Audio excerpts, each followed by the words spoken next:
बिस्मिल्लाहिर्रहमानिर्रहीम अस्सलाम वालेकुम। मैं हाँ मोइन शाकर और तुसी देख रहे हो मेरा यूट्यूब चैनल। व्यूअर्स, जिस तरह तुसी वेख सकते हो कि चढ़ते सूरज की तरफों अज काले स्याह बदल साढ़े पिंड दे विच जिहड़े ना तशरीफ फरमा रहे ने ते असी उन्हां दा इस्तकबाल करन वास्ते वीडियो बना रहे हैं। इंशाल्लाह इस व्लॉग दे विच मैं तुहानू बारिश होंदी हुई विखावांगा इंशाल्लाह। और मेरी इस वीडियो नू तुसी कंप्लीटली देखोगे और बारिश के मज़े लवो तो नाल वीडियो लाइक करो और चैनल सब्सक्राइब करो।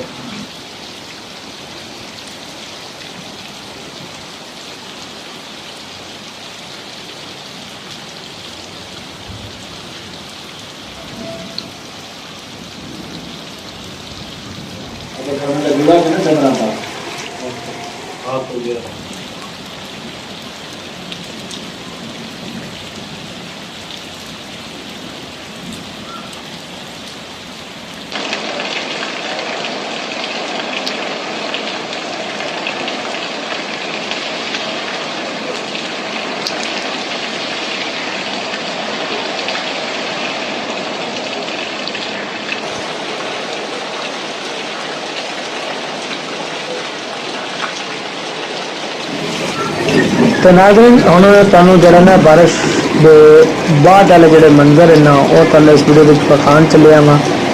तो देख लो व्यूअर्स, बारिश इन्नी हुई है कि यह तुसीं देख लो कि पानी कितना जिहड़ा सड़कों ते गलियां दे विच जमा हो गया है। तुसीं देख सकते हो ट्रक दे लंघण नाल जिहड़ा ना इंज लग रहा है कि जिस सैलाब आ रहा वा।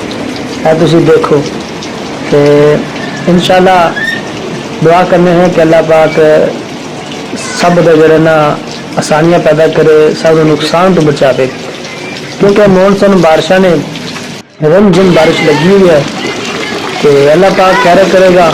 तो तुसी अपने बच्चों को जरा ना बाहर तुरन फिरन तो महफूज रखो, क्योंकि किधरे पासे गटर होंगे ने। तो अल्लाह पाक खैर करेगा। बच्चों को तुसी अपने हिफज़-ओ-मान च रखो। तो बकाया तुसी आ देखो इंशाअल्लाह पिंड का जो माहौल है वह तुसी वेखो, इंजॉय करो।